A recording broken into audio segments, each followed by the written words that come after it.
This opening scene is a reconstruction built from ration texts and archaeological finds, not one specific recorded day. Picture a work site in an ancient city, long before sunrise, long before machines. A laborer lines up with dozens of others, waiting for the day's first task. Not a tool, not an order, a ration of something to drink. A clay jar tips forward, and a measured amount pours into his cup. A record keeper marks the ration on a tablet, the way we'd clock someone in today.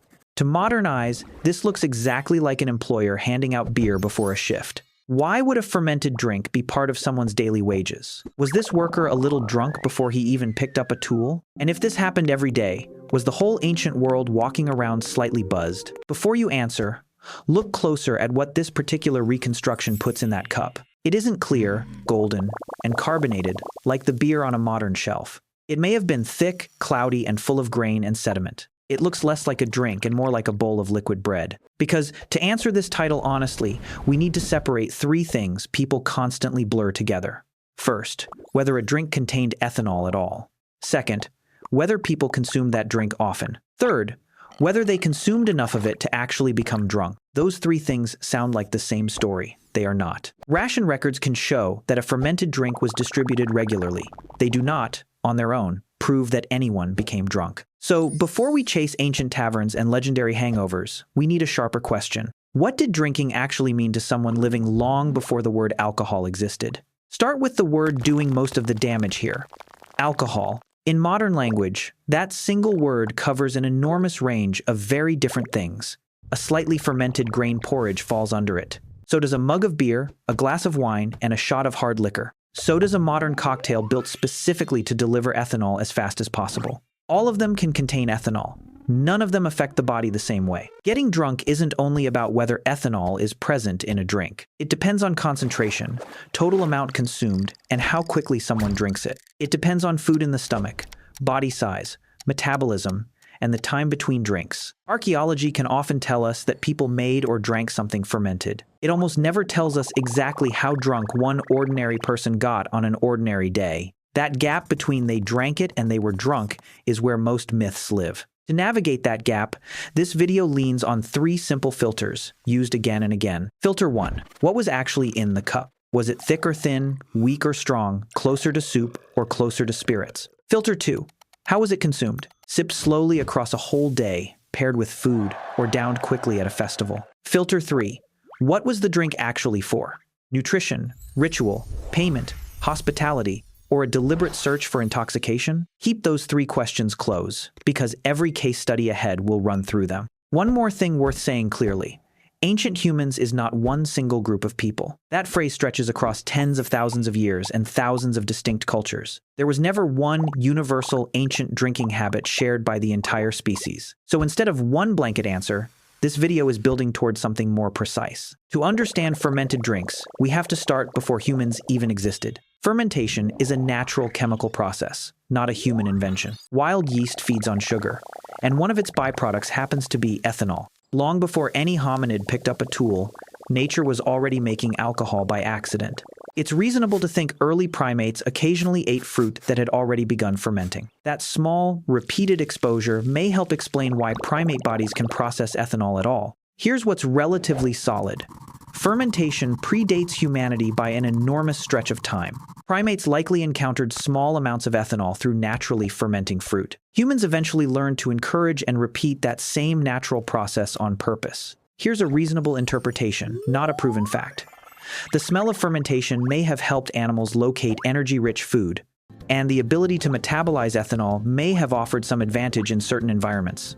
Here's what we should not treat as settled fact. That early primates were actively chasing the feeling of being drunk, or that modern humans are evolved to crave alcohol as a fixed destiny. Those are appealing stories. They are not proven history. The more interesting turning point is when humans stopped waiting for fermentation to happen by accident.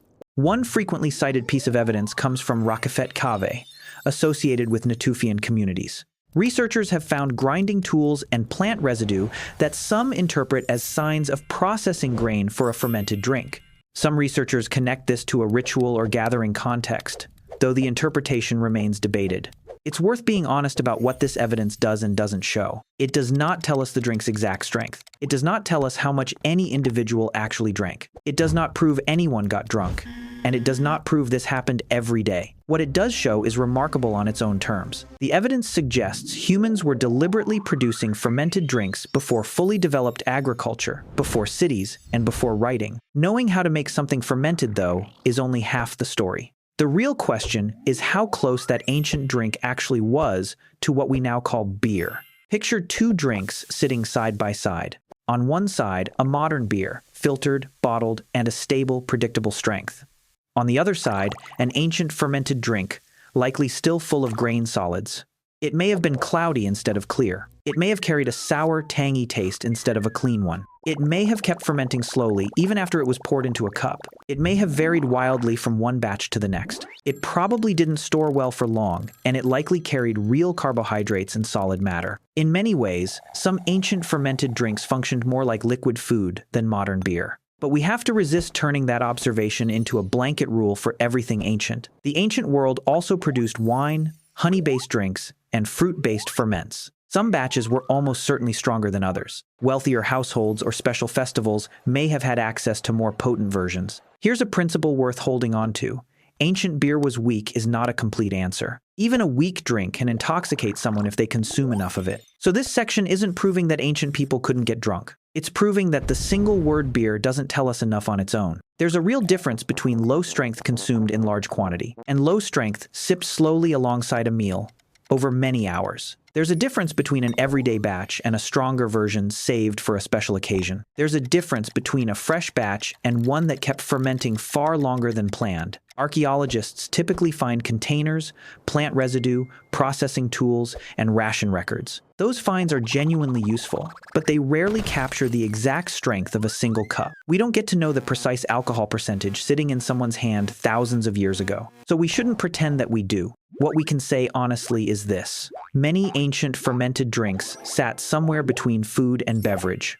Some of them may have needed a spoon just as much as a cup. If the drink wasn't purely about getting drunk, why did people keep making and sharing it so constantly? Start inside the home, at the most basic level. Fermenting grain was one way to transform it into something else entirely. It could turn hard-to-digest grain into an easier source of calories. It could become part of a meal rather than something separate from it. It could function as one more step in ordinary food processing, alongside baking or boiling. Ancient people didn't necessarily draw a hard line between food and drink the way modern menus do. Now, move outward, into the community. A shared jar of fermented drink could appear at a feast, a funeral, or a seasonal celebration. It could show up during religious ceremonies or simply when welcoming a guest. Sharing a drink wasn't only about the ethanol inside it. It gave a group something physical to gather around while sharing food, time, and stories. Move outward again, into larger institutions. As societies grew more complex, fermented drinks could become part of formal systems.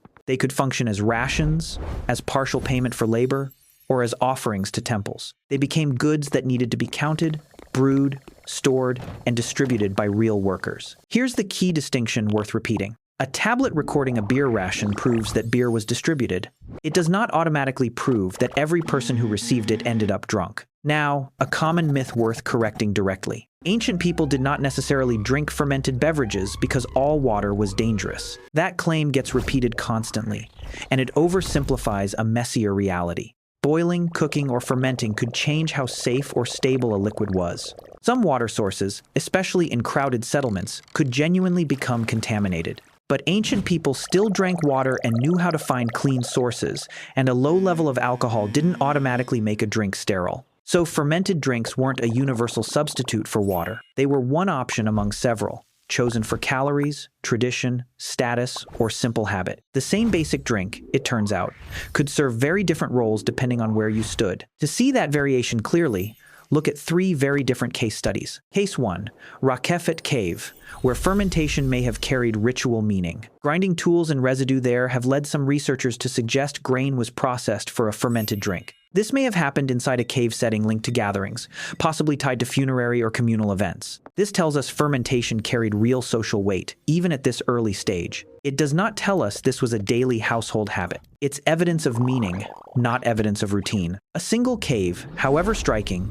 cannot speak for every gathering happening across the ancient world at once. Case 2. Ancient Mesopotamia, where fermentation looks like an institution.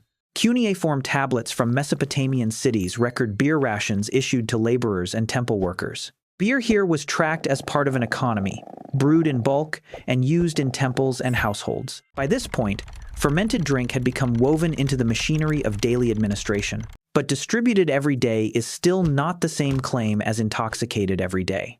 A ledger tells us about logistics, not about how anyone actually felt afterward. Case 3. The Greek Symposium. A specific elite, male drinking gathering, not a portrait of everyday Greek life. Here, drinking wasn't left to chance or impulse. There were expectations about when to drink, who could join, and how the wine was mixed. There were social judgments about what counted as reasonable versus embarrassingly out of control. This case matters because it proves something important about awareness, not innocence. These societies weren't naive about ethanol at all. They understood people could lose control, and they built customs specifically to manage that risk. Rules like these don't get written for something nobody ever worried about. That single fact draws a sharp line between 3 different behaviors: drinking within an accepted context, drinking past a reasonable limit, and losing control in a way your own community considered shameful. 3 cultures, 3 different relationships with the same basic chemical. None of them supports the idea of one single ancient drinking culture. And if these societies could tell the difference between drinking and losing control,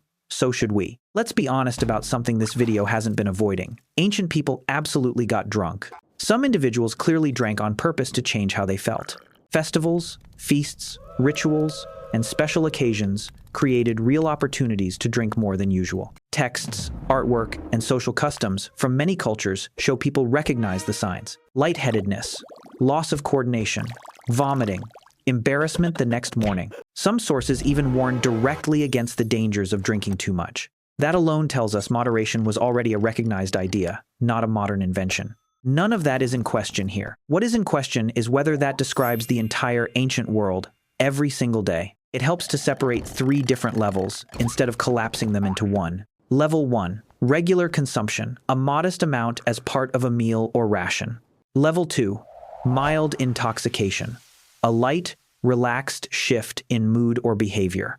Level 3, heavy drunkenness, real loss of coordination, judgment, or control. A lot of popular retellings jump straight from level 1 to level 3. That jump is exactly where the exaggeration creeps in. A modest cup with dinner is not the same event as a shouting, stumbling festival night. So here is the direct, defensible answer this video has been building toward. Some ancient people may have consumed fermented drinks on most days of their lives, but that is not the same as saying ancient humans as a whole were drunk every single day. Access itself varied enormously depending on wealth and status. Laborers, women, soldiers, priests, and elites did not all share identical drinking habits. A festival is not a reliable snapshot of an ordinary Tuesday, and a moral warning against excess tells us drinking too much was possible, not that it was universal. Each of the cultures we've looked at drew its own line between an ordinary drink and a dangerous one. So yes, drunkenness existed, and people knew exactly what it looked like. The mistake is assuming that experience defined every day for every person in the ancient world. If ancient people understood drunkenness this clearly, why does the modern relationship with alcohol feel so different? Return to the central thread running through this whole video. In many ancient contexts, ethanol rarely traveled alone. It usually arrived bundled with water, grain, fruit, or solid food. It came wrapped inside a meal, a ritual, or a shared moment with other people. It was often consumed slowly, stretched across a longer span of time. None of this means ancient drinking was automatically safe. It means ethanol usually came packaged inside something larger than itself. Over centuries, humans steadily improved how they controlled that whole process. Better control over fermentation, better yeast selection, better preservation and storage. Better transportation and trade networks let fermented drinks travel further than any single village ever could. In later periods, the spread of distillation allowed people to create drinks far stronger than typical fermented beverages. Then industrial-scale production changed the picture again, in several ways at once. Lower cost, larger quantities, more consistency, easier transportation, wider availability, faster consumption. None of that required people to want intoxication more than their ancestors ever did. Here is the idea worth carrying with you after this video ends. Same molecule, different delivery system. The human reward system that responds to alcohol is old, shaped over an enormous span of time. But it now faces products that look very different from anything in its ancient past. More concentrated, easier to drink quickly, easier to consume outside of a shared meal, easier to consume completely alone, and easier to access at almost any hour. This video isn't claiming ancient people were immune to addiction or harm. It isn't painting ancient communities as some lost, perfectly balanced ideal either. It's pointing at something more specific. A genuine shift in scale and technology. The core impulse to drink isn't some strange modern invention. What changed dramatically is the dose, the speed, and the surrounding environment. When those three things shift, an old, familiar habit can behave in an entirely new way. Many ancient societies normalized fermentation as part of daily and communal life. Many modern systems, by contrast, learned how to optimize access to intoxication itself. That difference matters more than any single date in the history of alcohol. Let's return to that laborer from the very beginning of this video. He's still standing in line, still holding out his cup for the morning ration. At first glance, that scene looked like proof of a society drinking itself half-conscious before work. Now, the same image means something completely different. That jar may have held real calories, not just intoxication. It was likely consumed alongside food, not on an empty stomach. It almost certainly contained ethanol in some amount. And yes, in a large enough quantity, it could absolutely make someone drunk. But its presence in his hands, by itself, doesn't prove that he was drunk at all. So here is the direct answer to the question this video opened with. No, ancient humans as a whole were not drunk every single day. Now for the nuance that makes that answer honest instead of simplistic. Some communities consumed fermented drinks extremely often, possibly daily. Some individuals absolutely drank until they were intoxicated, sometimes deliberately. Some occasions were built specifically around reaching an altered state together. But there was never one single drinking pattern shared by the entire ancient world. Three findings are worth carrying with you. Fermentation is older than civilization itself, older than agriculture, older than cities. Fermented drinks usually served more than one purpose at the exact same time. Intoxication became easier to access as technology separated the dose from its original food and ritual context. Here's the larger pattern hiding underneath all of this. We tend to look at the past through the shape of modern products. We read the word beer and picture a bottle from our own local store. We read daily ration and instantly picture daily drunkenness. But the same simple word can quietly describe two completely different worlds. Ancient humans did not spend every day drunk, but they did make fermentation part of everyday life. The story changed the moment the drink stopped being only part of the meal. And the dose, slowly but steadily, became the point. They inherited fermentation from nature. What we carry forward is the same basic biology, only the dose has changed.